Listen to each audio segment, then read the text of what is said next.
Today, Sunday. It's Sunday, it is. It's the 12th day of February. And I have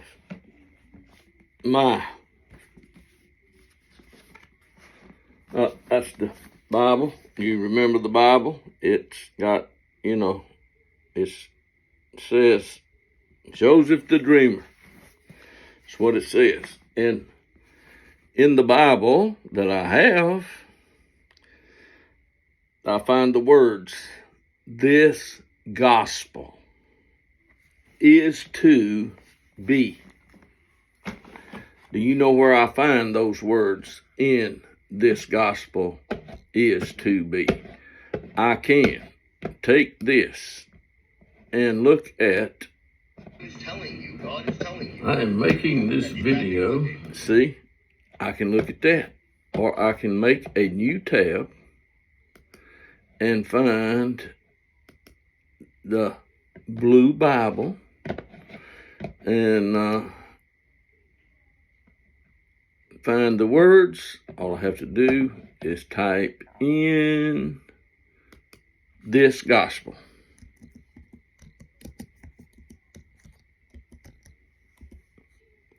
And search, and I find in Matthew 24, this gospel of the kingdom shall be preached in the whole world as a testimony to all the nations, and then the end will come. And again, in Matthew chapter 26, truly I say to you, wherever this gospel is preached in the whole world, that what this woman has done will also be told in memory of her. That's what Jesus said before he was crucified. And yes, not many days from now, we will be examining Jesus' crucifixion. He was crucified in Jerusalem years ago. Here are some other places where you find this gospel, but not together. In other words, as you see, as I read, it won't say this gospel. It will say gospel this or this gospel, but not together. Here's the examples. In Mark chapter 14, speaking about the same thing that I just read in Matthew, truly I say to you, wherever the gospel is preached in the entire world, that what this woman has done will also be told in memory of her. Now, do you see the difference? In Romans chapter 15, and in this way I aspired to preach the gospel, not where Christ was already known by name, so that I would not build on another person's foundation. Those words are penned by Paul, the apostle.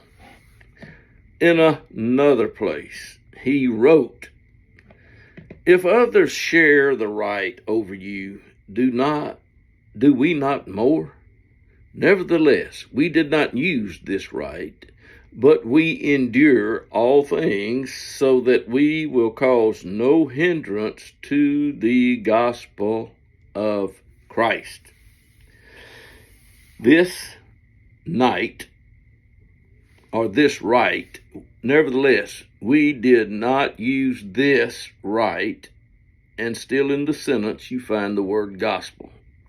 Now, in 2 Corinthians, you find this statement, in whose case the god of this world has blinded the minds of the unbelieving so that they will not see the light of the gospel of the glory of Christ, who is the image of God. Christ is the image of God.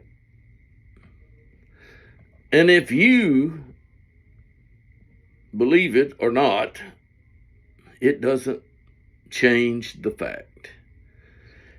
In 2 Corinthians 9:13, because of the proof given by this ministry, they will glorify God for your obedience to your confession of the gospel of Christ and for the liberality of your contribution to them and to all.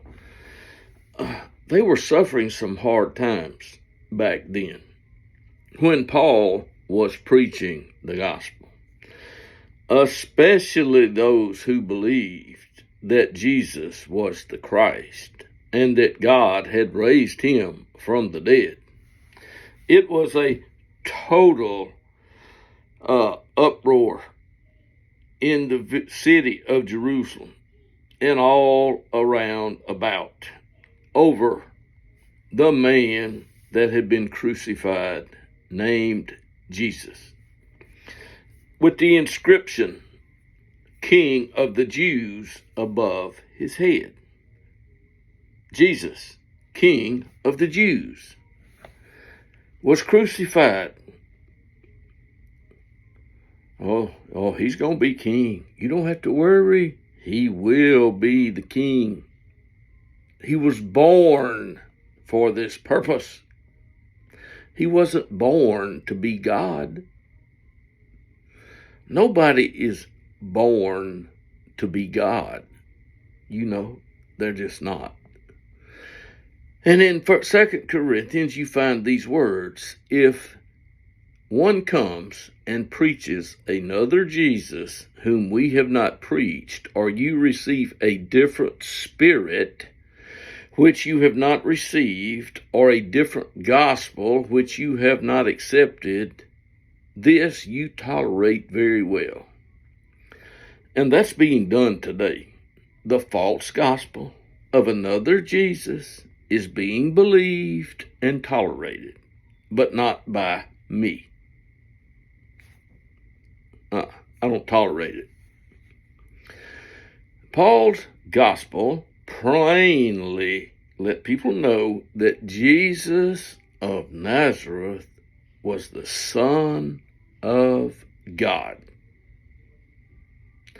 and that he had been crucified and raised from the dead, and that there was going to be a resurrection of the dead that would happen.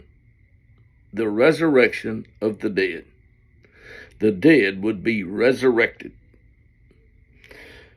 All that have lived and died will be raised from the dead. God has made the declaration, and certain things will happen. In Philippians 1:7, the words, it is only right for me to feel this way about you all because I have you in my heart. Since both in my imprisonment and in the defense and confirmation of the gospel, you all are partakers of grace with me. That's what he said. In 2 Thessalonians 2:14, it was for this he called you through our gospel. Whose gospel? The gospel that Paul preached. The gospel that Timothy preached.